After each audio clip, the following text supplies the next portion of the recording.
Right, hello, and welcome to a little bit of a late night edition of Soccer to the Max. As there is a lot to talk about in this show. Of course, I'm so glad I'm not here doing this by myself. I am your host, Sean Carver, here with me, as always, Mr. Erik Watkins. Another quiet weekend in the world of soccer. Yeah, Run of the mill, no big news or anything. yeah. No big news or nothing. Just not nothing is going on that we're gonna see. It totally affects us if you listen to us at all. So yes, we will get into the Ole Gunnar Solskjaer is out finally with Manchester United. We'll get to that. It's called the tease, folks. So sometimes we have to do that here. So I feel like it's disingenuous for us to, we've kind of started making it a point to at least cover the NWSL a little bit. They just had their championship on Saturday afternoon, and I think we should definitely, being a championship, we should give them their due to begin with here. So we will talk about Major League Soccer as well. They had their playoffs, but they're not done with this round yet. They have two games on Tuesday, especially. Oh my God, I don't know why they love to do this on Tuesday night of all. They couldn't do it over the weekend, the Seattle game, so people don't have to stay up till freaking 1 in the morning on the East Coast waiting for that game to end. But no, of course they have to do it that way. So we'll be late night again on Tuesday, I, I talking about Major League Soccer's playoffs. Yeah, I can tell you with Seattle, blame the Seahawks. probably. And then also, I was like, why are we doing a game on Thanksgiving? Like, do you need to Did, compete with the NFL? I don't did know. I not But, mention that? How yeah, I said it was a bad idea. yeah. I think I read something. I read something to you about how they thought it was like, well, we might as well start a tradition or whatever. It's like, no, you don't need to do that. But whatever, Major League Soccer. No need for that. Thanks a Anyway, lot, Don. yeah, Thanks a thanks, lot. thanks, Todd. Anyway, let's get into it here. NWSL Championship goes to the team of destiny. The team that, well, I mean, the self-proclaimed team of destiny, I should add. It didn't necessarily feel that way in the first 45 minutes, but the Washington Spirit, after going to a little bit of extra time, pull it out with a 2-1 win. And boy, Erik, I mean, like I said, that first half, you didn't really think that it was going to be their day. You saw that Chicago Red Stars, even though they had two injuries basically before that half ended, they did get a goal at the end of that half. Basically, in injury time, Mallory Pugh gets hurt, and then they have to add on an extra couple of minutes, and that's when you get the goal with a cross over to Rachel Hill, who basically is at the end of the post on the other end. McGrady tries to kind of box her out, but she can't. She gets a header to it, and Chicago Red Stars go to the half up 1-0. This is a pretty, I thought, even game. I'd say give it to the Red Stars a little bit more in that first half, definitely. They had a few more of the chances. It didn't feel like Washington had been able to kind of get in the game yet. Erik, I don't. Because I What mean, you think? if you looked at the first half, you can't quite say gassed, but you could tell, even specifically with the playoffs, having already gone all the way out west and playing extra time like before, you could tell they were a little bit worn down that first 45 minutes, but they had enough to hold on. But as the second half crept on, they started a little bit more flow. You say getting more of the chances, and it's not the longer this goes, the more you're like, okay, this is more in the Spirit's element. They can easily go ahead, find that goal to win the match. It took all the way to extra time, but everything's still building towards that. And you're like, okay, that's finally they have their opportunity now. Definitely. But it really wasn't until about the 60th minute. You still kind of had a little bit of I will say the second half was a lot more Washington spirit. They were definitely coming back, trying to get that equalizer goal. They were doing what they could, but it wasn't, I think, until around the 61st minute. Trinity Rodman just lets out a blast that hits the crossbar. And I think you could kind of feel momentum change a little bit there. And it just That was started definitely becoming their this. wake-up call. Oh, yeah, for sure. This started becoming this onslaught of just wave after wave after wave of really honestly, Trinity Rodman was leading a lot of things. She just kind of said, all right, guys, I'm going to pull y'all through at 19 years old, just absolutely becoming a star here. I think she had a breakout performance because she's the one that lets the pass in to McEwen that leads to the penalty.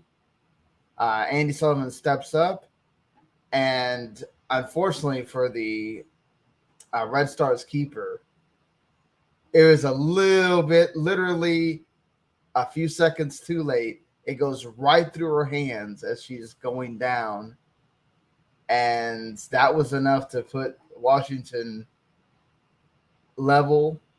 And then they go to the half, tied, and then kind of keeps going the same way. Washington still having a bit more possession at that point. Trinity Rodman kind of cuts inside off the left, and she finds Kelly O'Hara, one of the veteran for the U.S. Women's National Team, on the far post, and she heads it across and puts it in. You know, she'd only been with the team since basically this year after she got traded from Utah. And what a moment for her. Her first goal this season is the championship winning goal, Erik. Best time to score your first. It's like you break your duck and all of a sudden you're lifting a trophy just minutes later. That's how it's done. I mean, what a moment to sit there and not only, you know, your first goal, but it's the one that wins it all. Big moment for her. And then just not only that, but I mean, again, not to make it all about one player, but Trinity Rodman really was fantastic in this game, and just again getting the assist on the winning goal, getting the pass that leads into the penalty, much deserved penalty at that as well. But got to give it to Bledsoe, the keeper, as well, because Doniak comes in, I think like 2 or 3 minutes to go, and she has a shot that literally could have gone into the left corner, and Bledsoe stops it point blank right there.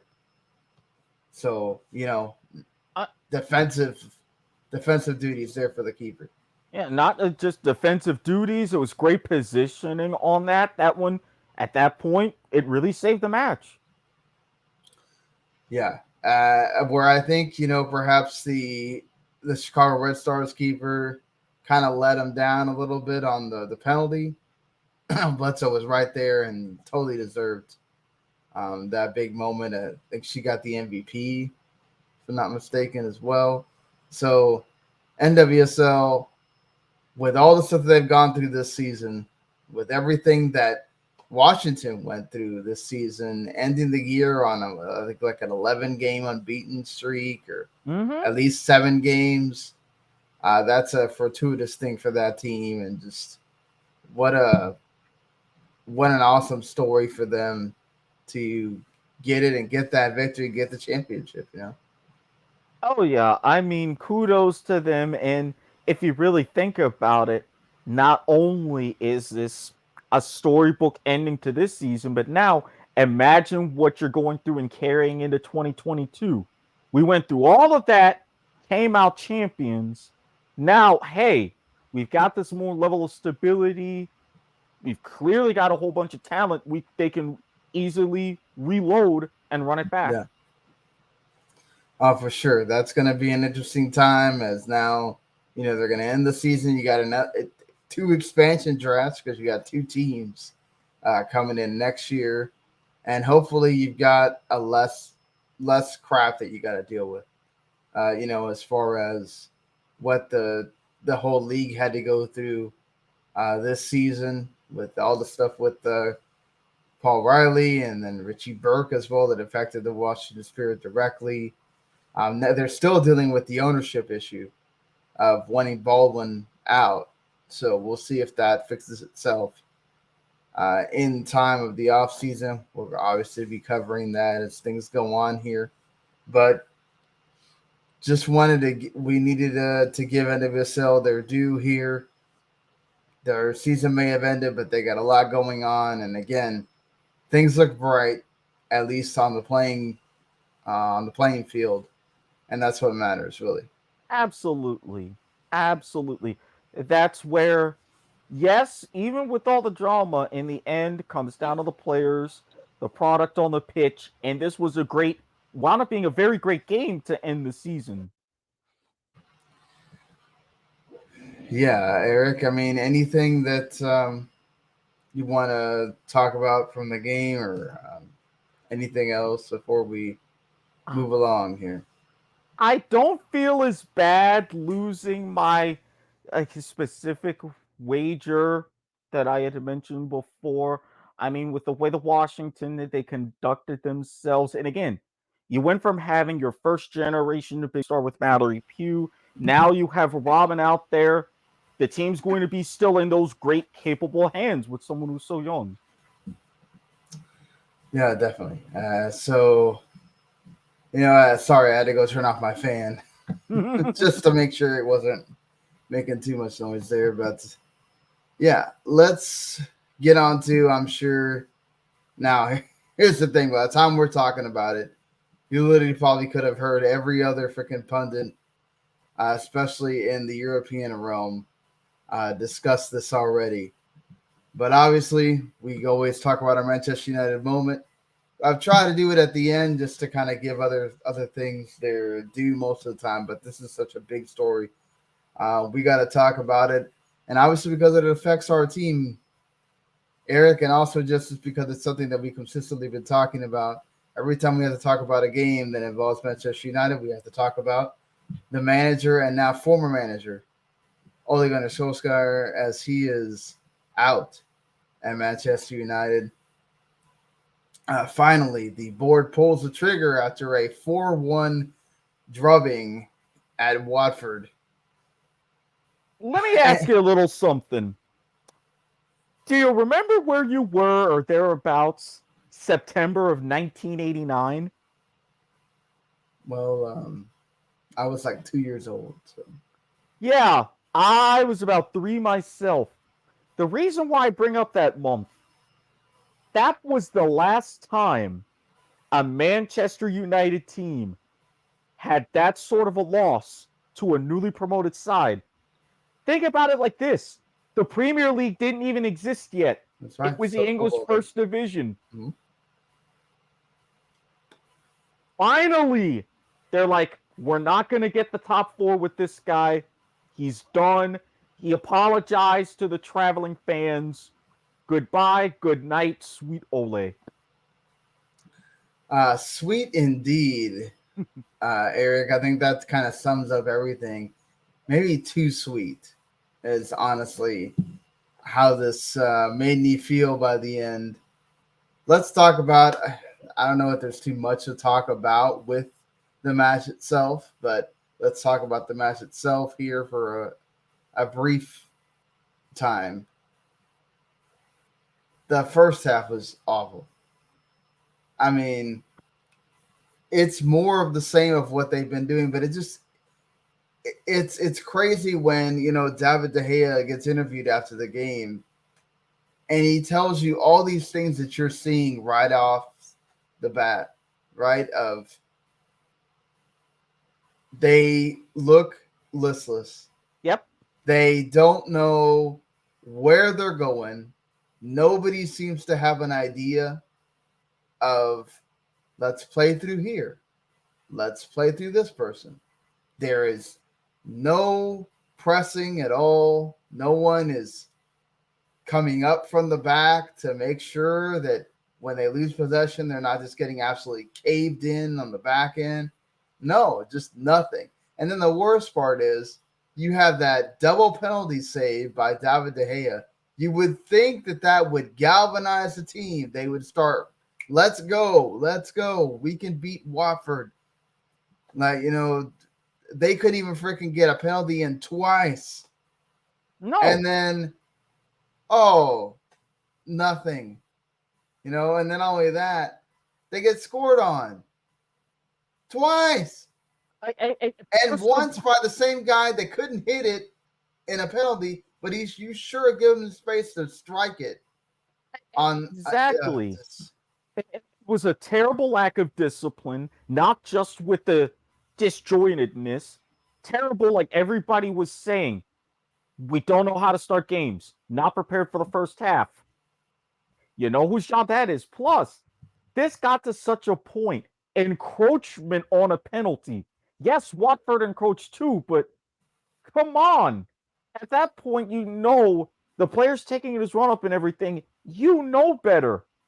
I'm not too on that. I mean, encroachment happens a lot. No, and I get that it happens, but it's the best way I can say another symptom of everything that's going on. It's like, okay, you can at least do something right in these instances. That's fallen apart. What was there left? No, I mean, it's the truth. It's the truth of just. Sorry, I'm trying to pull up the like match stats here. Not that we necessarily need them or anything, but just for me, it's absolutely ridiculous that. Oh, I gotta put this. Sorry for the audio, folks. This isn't great audio, but yeah. So I mean, for me, it's like ridiculous. You get 62% possession in this game. Again, this is the same problem with this team. Mm-hmm. We have possession. We don't know what to do with it. That is so not Manchester United. It's absolutely ridiculous to me that you have a squad that, and I messed up here again. You have a squad that has all of these talented players, and you guys can't figure out how to make this work. It's incredible to me, and it comes from the manager, right? I mean, look, the players are to blame here, but the manager sets them up to not have a plan. There's no plan. Yes, you need a lot of talented players, which we have, at least for the time being. But the problem is, the manager sets up that collection of talented players to either succeed or fail. 62% possession, yet Watford got 20 shots. Yeah, not just that, but it's incredible in your goalkeeper after he gets to be out the game. We don't know what to do with the ball. What? Professional players don't know what to do with the ball because your coach is not outlining this of what their point is to do. Anytime you have another manager say in training, we don't know what they're going to do, wait and see. In essence, everybody go home. That's the problem. It's all reactive. They have to go down 2-0 in order for them to wake up and go, oh, crap. Oh, crap, we're losing. Oh, man, we need to do something. And it's just like, are you kidding me? Why? Why on earth are you having to wait until you have possession? You should be the one boss in the game. Exactly. It's like if you're going to keep possession, you should know, all right, these are where they're lining up in defense. This is where we're going to have open space. If we got to go tiki-taka, press a little bit out wide, something like that. Something so we can prolong this, wear them down, get our chances, and score. There was nothing. Yeah. Nothing. Absolutely nothing. I mean, like, it's incredible that you're talking about Watford having won back-to-back home league games against Manchester United for the first time ever, and it's nuts. And like, that's the thing. Just why would your freaking goalkeeper, who's done so much for you this year, making a double penalty save, not make you go out there and just be like, "Yeah, we're pumped, let's go"? Like, really? All I saw was them passing it around the park, like, no big deal. We're not down to we're not down at all. It's no big deal. Like, come on, Sunday league match. it, It was a Sunday league match. you gotta have more will within yourself to go out there and do this, and it just doesn't make any sense. And then, okay, sure, they fight back and get the one goal. Van de Beek gets put on at halftime, and he was the only player that really, I mean, aside from Ronaldo, who tried, I think, he really went out there and tried again to score, and he laid it off greatly on that header that he lays off of Van der Beek right in front to score the goal. And then you're like, okay, cool, here we go. You're gonna try to get out there, and they did sort of, really give it a go and everything. Ronaldo tried to do too much by himself again. Mm-hmm. Of like just taking, I don't know why everything has to be first time with him. You don't have to go with the spectacular every time. Like, you can go a little bit forward and run up a little bit forward and then try to shoot. I don't understand with this whole going first time every time thing. When he gets the ball, he gets a pass to him. Like, there's just so many players that seem very lost. Bruno, I don't think he even knows what he's supposed to be doing at this point. He's sitting there recovering balls way back there with the defenders. Like, Harry Maguire is just absolutely bonkers at this point. The first yellow, whatever, maybe shouldn't have happened because the player was offside at that point.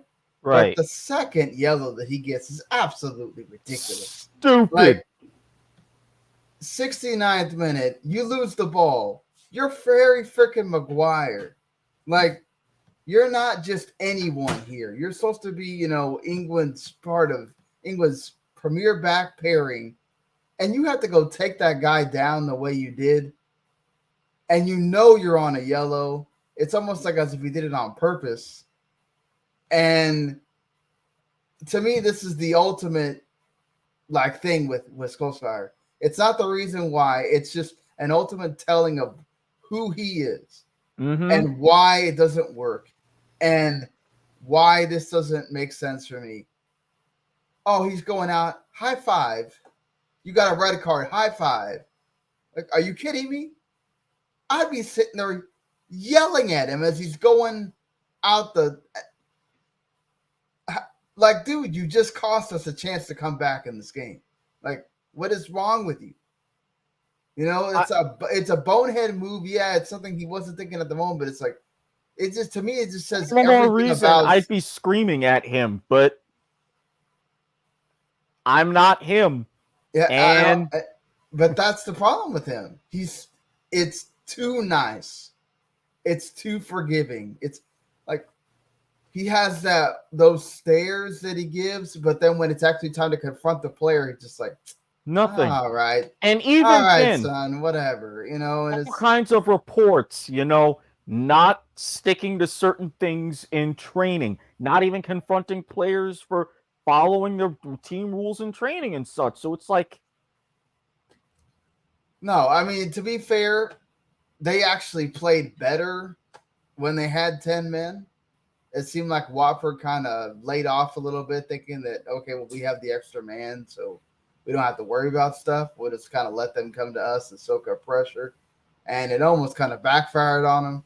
But then, of course, they get the 2 late goals and thank you, ma'am, get whooped 4-1. But that's just kind of like that straw that breaks the camel's back of like, wow, you just lost to Watford 4-1.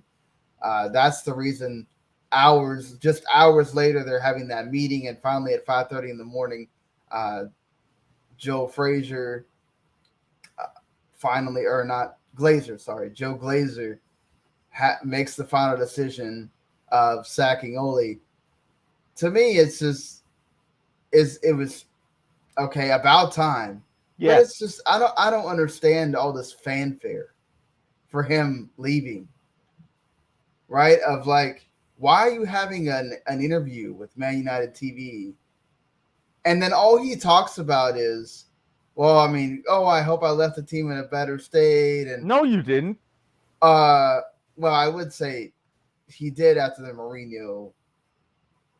He like kind of brought back some things as far as, you know, bringing some of the kids in and all that stuff, and like maybe having a more of a structure or whatnot. But I think the thing that made no sense to me is that the entire thing that he's talking about is like, oh, I made so many friends here. Some of the old players that came back, oh, they were my friends, and then the new people that came in, they were my friends. Like, what is this? All this was to you? A time to make friends, and oh, I got to have fun, and I got to be the manager of Manchester United, and not everybody could do that, and whatever. It's just like, really? That's your takeaway from this entire thing. And it's like, wow. First of all, doing an interview anyway, like, wouldn't you be mad? Wouldn't you be upset No, that you just lost this job? Like, no, and this is what it was. He knew. There's a lot of word coming out that's like, hey, you don't beat Watford, you're done. Well, it's not just that he don't beat Watford. I think maybe he kind of was like, well, I got my opportunity. That's it. I mean, because even then, it's like, oh, with the extension, this and that. But as the season wore on, you started hearing words about point totals. You started hearing words about this window of games to save your job.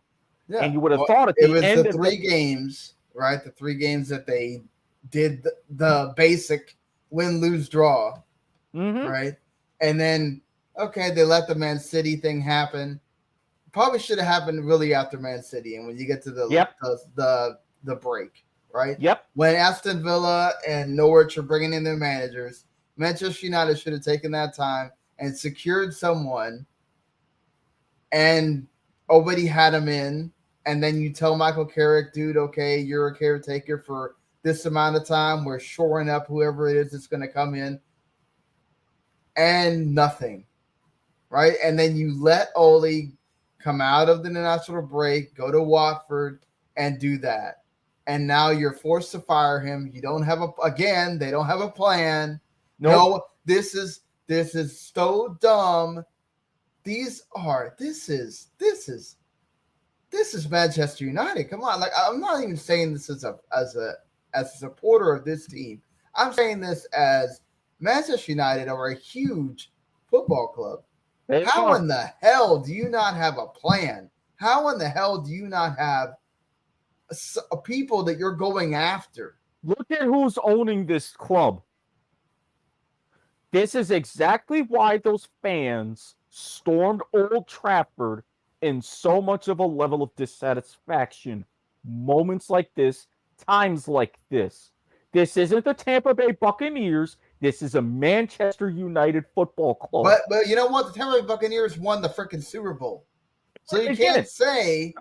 I'm not even saying it from that regard. I'm just saying, yes, things are run different. You can't just copy one manner of success in one sport and think, hey, well, as long as we do this, no, different realm. Okay, fine. But what I'm saying is, the team, the club, the management, the owners, you knew that Ole was going to be gone. Like, you knew it the moment that 5 goals go past against Liverpool. That's it. You know that he's not the guy. Like, you should have known he's not the guy when you lose the Europa League final. You should have known he's not the guy during last season. You know?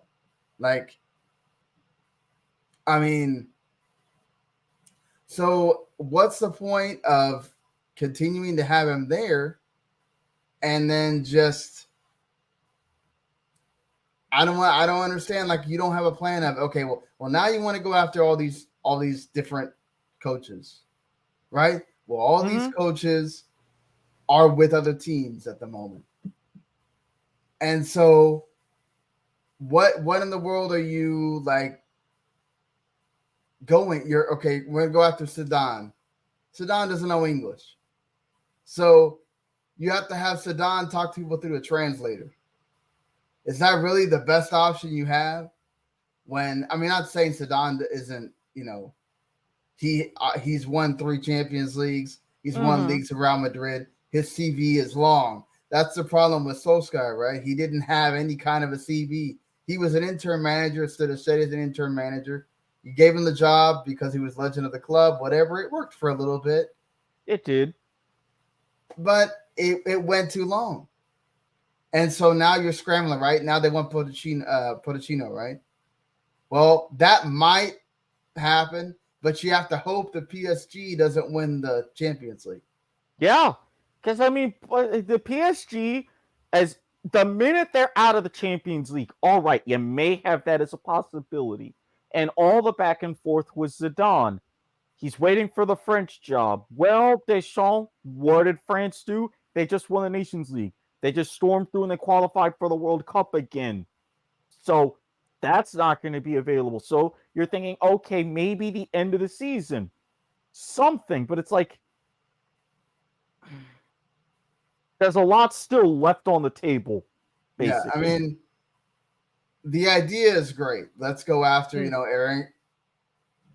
Let's go after the Ajax manager, Erik Ten Hag, who's done absolutely fantastic there as well. But these are situations where you gotta have to pretty much wait till the end of the season. You're not going to be able to take them from their jobs now. Erik Ten Hag actually got approached by Bayern Munich a couple of years ago in the same spot, and he said no. So he's probably not going to say no now. Luis Enrique, who apparently Ronaldo wants him, he's like, he laughed. He said, "Is this April Fool's Day? Like, why am I going to leave the Spain job when we just qualified for the World Cup? Like, what sense does that make, right? He doesn't even, he made the joke of like, I have like 5,000 players at my disposal. I want that I have more than what I could ever want. Why would I want to go to Manchester United? And Brendan Rodgers is the one that's been around before Pochettino, and he said he basically told everybody at the club that he's not going anywhere. So this, right? All these people that you want are not available now. So what do you have to do? Well, in most senses, you would say, okay, well, Michael Carrick is going to take the team till the end of the season, right, Erik? But not Manchester United. We're going to have an interim to an interim. Does that make sense to you? No. Right? Yeah, that was my reaction too, right? Like, so instead of just letting Michael Carrick take it, I understand that the problem is, right, you have to make top 4, or you're not going to get Pochettino or Zidane or maybe Brendan Rodgers. You might, but not those two guys. Not Erik Ten Hag when he's been at Ajax and going to Champions League and everything else. I don't understand. I don't think that he would want to just move when he's being sought after by so many other teams. He would just go to Manchester United when you don't have Champions League. And let's face it, I know it's still relatively early, about a third of the way through the season. Yeah, that's the thing is this, you got a lot of time to figure this out. Yeah. But you got to start winning at some point. This is my point. A third of the way through the season, we're sitting in 7th. Is there an opportunity to make top 4? Yes. But as you just said, the wins, the points, they have to start coming, if not thick and fast, relatively close. Because if you think you're having these issues right now, look at where you would be sitting April, May, season's done. Then what? The caliber you could get? Pew! I mean, considering how good the league has been, and then you still got Conte coming in with Spurs. You got Arsenal getting better under Arteta. Yes, they got whooped by Liverpool, but looks like a lot of people are going to get whooped by Liverpool this season. West Ham is playing out of their minds right now. So who the top three are, but this mixture underneath doesn't bode well for you. It's not a guarantee that fourth or fifth for even Europa League is, viable. Because lest we forget Thomas Tuchel and what he's still doing at Chelsea. Yeah. Well, that's what I'm saying. Who your top three are. Yeah. But I'm just saying fourth, fifth with let's say you have Manchester United and about 5 or 6 other teams with Brighton. What's going on with Brighton with Graham Potter over there? You have a lot of teams that are in that mix, and you can only lose so many times before you're completely out of that mix because those other teams are just performing better. So, let's discuss some interim options here. Laurent Blanc is being thrown up again. He was going to be the interim before Solskjaer when they dropped Mourinho originally. Of course, he played with Manchester United, and he's over there in Qatar or Qatar, just like Xavi was with Al Rayyan right now. So you would think that he would leave Al Rayyan for that job, right? Okay, at least he has some experience with Marseille, PSG, and the France job. Didn't go so well with him at the France job, but fine. Maybe he just needs to find a spot that works for him. Rolf Rangnick, he's with Lokomotiv Moscow right now, but he's done this before where he's come in and done. He's kind of like a management position over there with Lokomotiv Moscow, so that's part of his thing is that he would want to be moved up to director of football. Would whoever's in that position right now, we know Darren Fletcher's the technical director. Would you move one of them out to put him in just to have him come in and do this job? Because he has done it with RB Leipzig before, where he kind of saved their season. And even talk of, would you do another legend? Would you bring in Wayne Rooney, who's doing a job over there with Derby County right now? Would you really put yourself through that again? Because I think it's one thing, Michael Carrick, right, to tell him, hey, I'm sorry, man. Regardless of what you do here, you're probably not going to keep the job. Man, you bring in a legend that played with Ronaldo and Wayne Rooney, and you tell him, hey, it doesn't matter if you get us to a Champions League place. It doesn't matter if you get us to a whatever. You're not going to keep the job. I mean, that's difficult, right? And especially the difficulty of saying no matter what happens, you're not permanent. Plus, even though he's cutting his teeth with Derby County, if you've looked at that club in the past couple of years, Rams are in shambles. All kinds of things. They lost 21 points due to the administration. Yeah, mostly off the pitch, yes. Yeah. Completely agree. But even then, it's a lot that you got to contend with. And yeah, that a little bit of adversity could help you with that coaching. But it's still a massive step up to United, even with all that. Right. But I mean, how would that even would Ronaldo be okay with Wayne Rooney coaching him? It's I don't know. I don't know how that would work. I mean, they're the same age. And then, yeah, here comes another guy that's from that era of Sir Alex Ferguson, and he knows and all that stuff. But, man, I don't know. I don't see that working out very well. It wouldn't. I mean, honestly, if you're going to pick out of one of those, then maybe Laurent Blanc would work. But again, this is what's so bad about this is other than offering Pochettino a bunch of money, I don't think they're going to do. not at this stage where they have no leverage, right? They have no leverage outside of waiting till this week and uh seeing if Manchester City go and blow out PSG, which I doubt is going to happen. And then maybe, they're not looking so good for the Champions League, which is their one competition that they got to win, cuz they're going to win Liga. They're like 11 points ahead right now, and Oh yeah. Well, every yeah. that's why the ownership came in and very similar with Manchester City. It's like, okay, we're giving you all of this oil money. Go ahead, win Champions League. That's it. Yeah. And I don't know if this person is still watching us here, but I appreciate the hello, but the way you said hello, I'm not gonna honor Yeah, it that's on our they've been around before. I've seen the name. It's just yeah, it's somebody being a turd. But anyway, like you're gonna get that when you do live shows. It is what it is.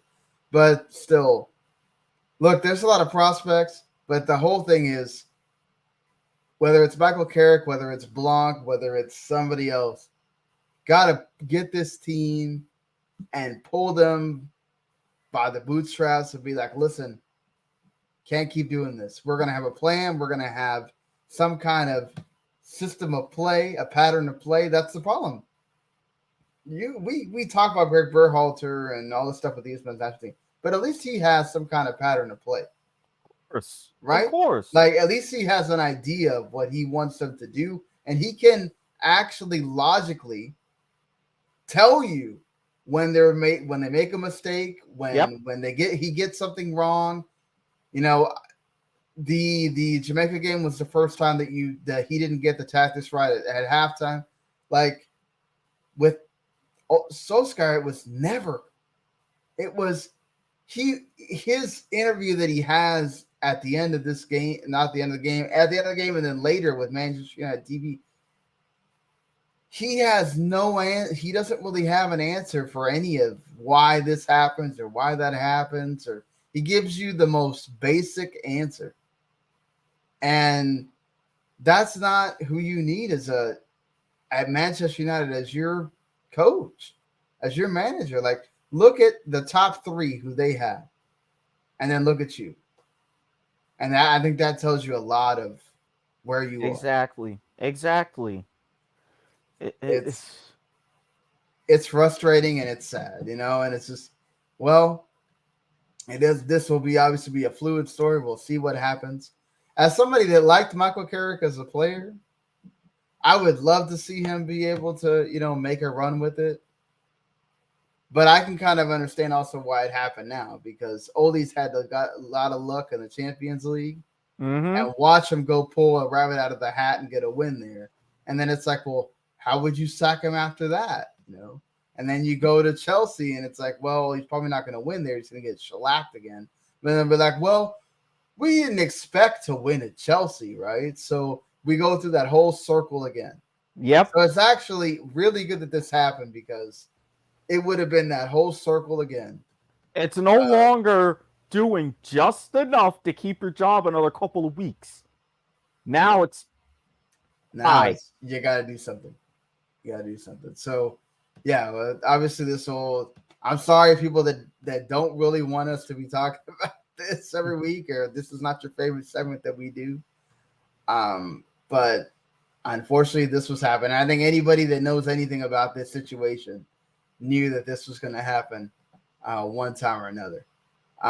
So who, like, just so we can, have a prediction, or somebody that we kind of, where we both see each other on this, who would you want to come in out of all these names that you're hearing to go take the job?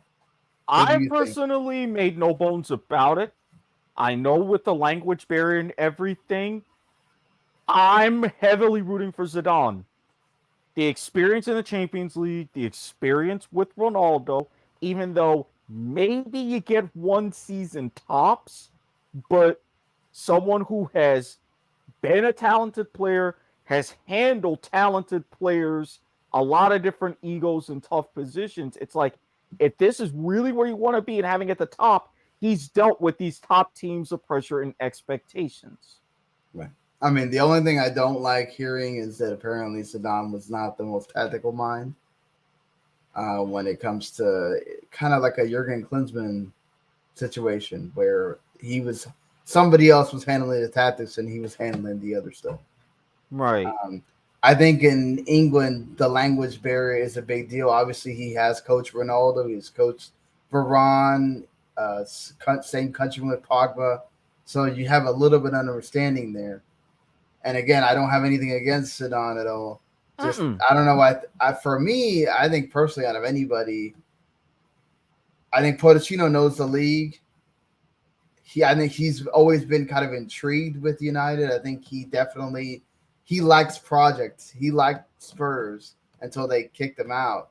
And he was going to return to Spurs again before he got the PSG job, was the rumors. So I would love to be able to see him, I think, work with United and get to be signed with him. If not, I'd love to see Erik ten Hag from Ajax, but I don't know that he would necessarily leave Ajax at the moment. But yeah, this is going to be a thing that we're going to keep talking about throughout until they figure this out, obviously. So,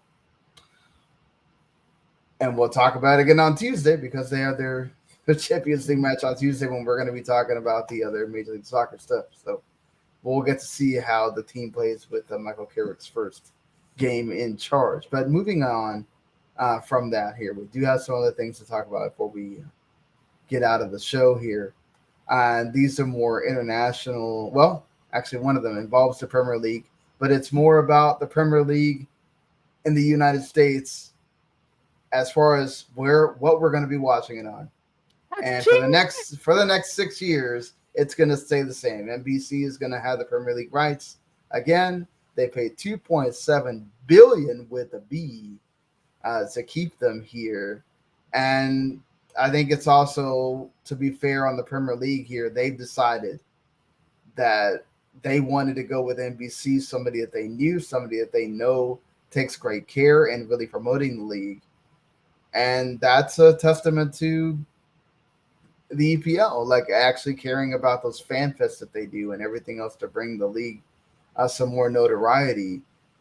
I may not be the biggest fan of the whole, but is it on Peacock today? Is it on USA today? Is it on NBCSN that's going away at the end of the season kind of thing?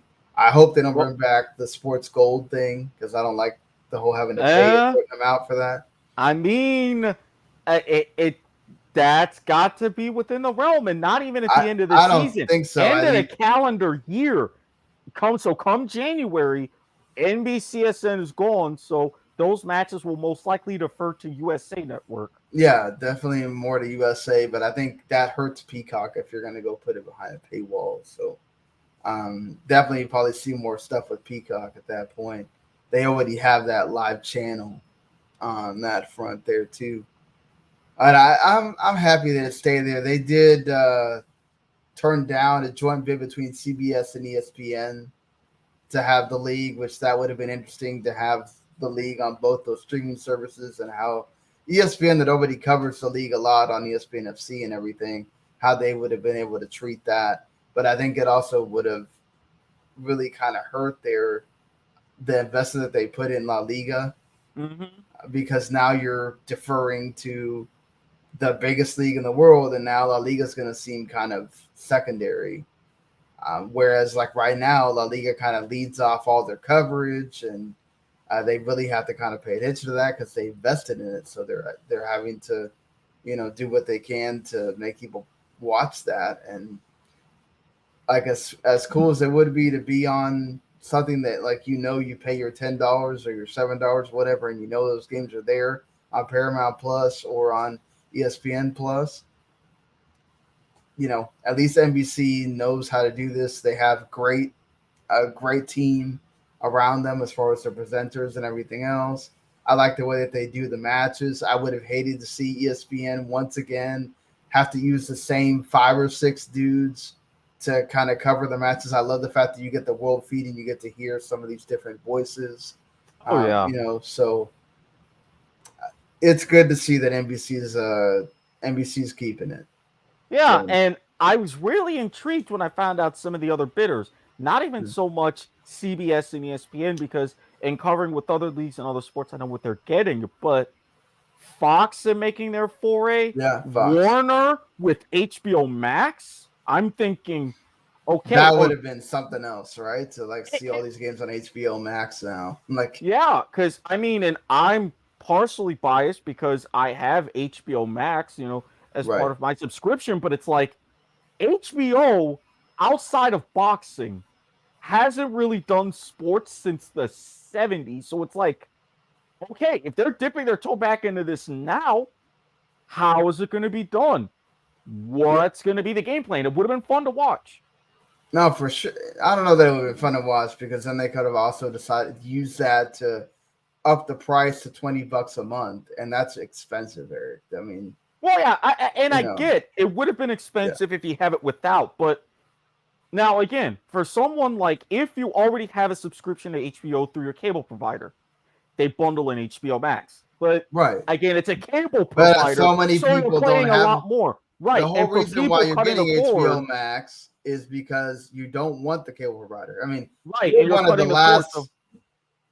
You're one of the last few people that I'm not saying last. You're one of the few people that still have cable and you still have a pretty big cable package.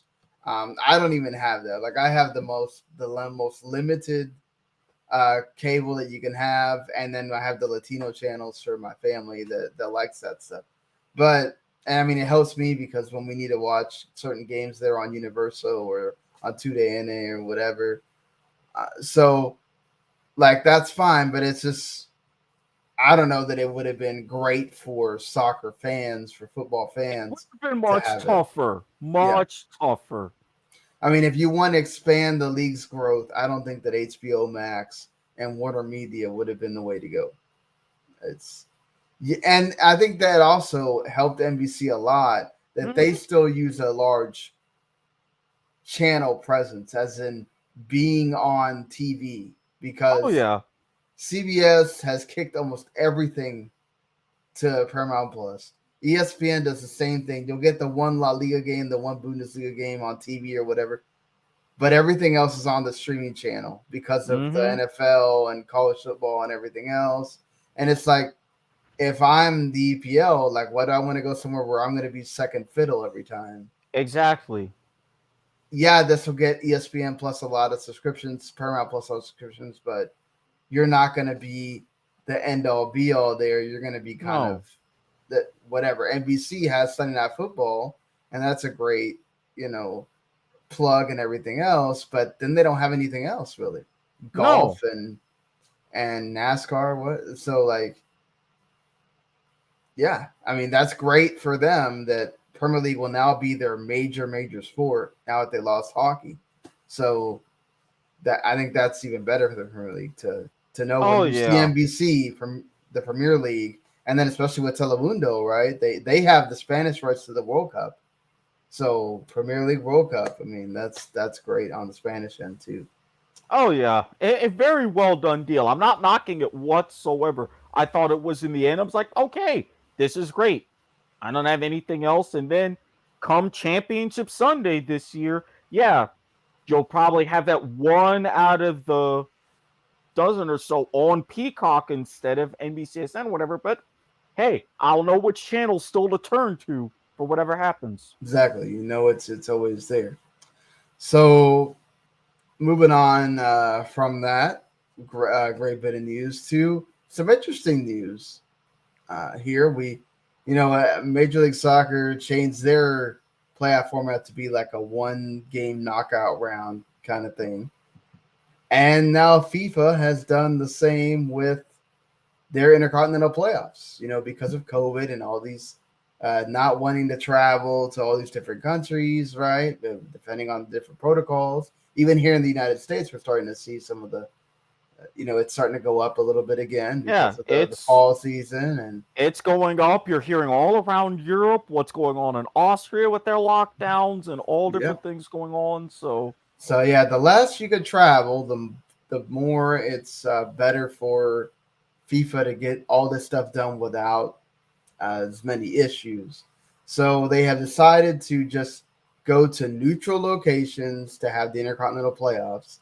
Now on Friday, Black Friday here in the United States, or the Friday after Thanksgiving or whatever, November 26th, you're going to have the actual draw. So you're going to know who's going to play who. So the next time we're talking about CONCACAF qualifying and who's going to want at fourth, Panama, whoever that team winds up being, will know that they're going to play whatever place team in either Asia, Oceania, or South America. So you're going to know that, are you going to wind up playing, say, Colombia if you're Panama? Or are you going to wind up playing could possibly be Japan the way things are going? Japan, Australia, China. Well, Australia's I think it's too good. They're being too good right now. But Japan's kind of in that little bit of a because I looked at the head of this Group B in Asia and quite a bit top 3, bottom 3. So Saudi Arabia's playing a lot better than I think a lot of people thought they were going to be coming in. So that's kind of putting a little bit of a pickle in it for the two usual teams that qualify out of there. But still, and then South Korea is doing well on the other side, that Group A side, which you can actually watch those on Paramount Plus, by the way. Just thought if you're living in the United States, you have that. You can actually go check out the Asia qualifiers. But still, you'll know who's going to play each other, but they'll play each other on a neutral field instead of doing the whole, travel to Panama and then travel to Colombia or vice versa. It's just in one place, one game. That's it. You won't have the tie like, Mexico had against New Zealand to go do. You got to win it there. So it'll make it much more interesting when we get to that. And Asia will be, that'll be tight for them. They'll be coming off their final playoff game. Yeah, because as it's currently scheduled, they don't have a fluid date, but they say May or June of 2022. That's when they're going to have the 5th place playoff. And then they've already earmarked June 13th and 14th. That's when the Intercontinental playoffs will be. And then even as for the main draw, you're only going to know 30 of the teams because it will be before those 2 playoff games happen. So it's going to be a crazy few months leading up to that November 21st kickoff. Yeah, certainly. And then they were going to take place in March, but they moved into June because of COVID. So June 13th and 14th, that's when we're going to be seeing these games happen. And also Oceania is going to have to do sort of the similar thing for their entire World Cup qualifying, play it in Qatar itself because of they can't be going out to all these different countries due to COVID protocols. So, well, and I mean, between COVID protocols, travel issues just in general, because of the state of Oceania as it is, they're like, hey, FIFA, we need your help. You can say, hey, if we're going to be able to be in Qatar in March, we'll figure out everything else from there. Yeah, because Oceania is going to get for the 2026 World Cup, they're going to get an automatic bid, and they still have the option to have another team qualify, through the playoff. Mm-hmm. So, it's good for them that they're going to be able to get their 11-member associations the chance to get their qualifying underway here. Come on, you mailman, I'm counting on you. Yep, the mailman will probably be representing again for like the 4th straight time. So we'll see how that goes for them. Let's see. Maybe they sneak in and get in, actually. Maybe that happens this time. But yeah, Eric's still waiting on what's going to happen with Orlando as Nashville will play Orlando in that one of the MLS playoff games on Tuesday. I'm rooting for you, Eric. I'm rooting for I'm you. nervous. I'm seeing some of these other games and I'm nervous. Yeah, considering how some of those other games have gone already, I agree. I'm nervous for you on that front, Eric. It's but I'm gonna hope for the best. I'm gonna hope for the best on that. America's in. They're waiting to start the La Liguilla as the repechaje happened.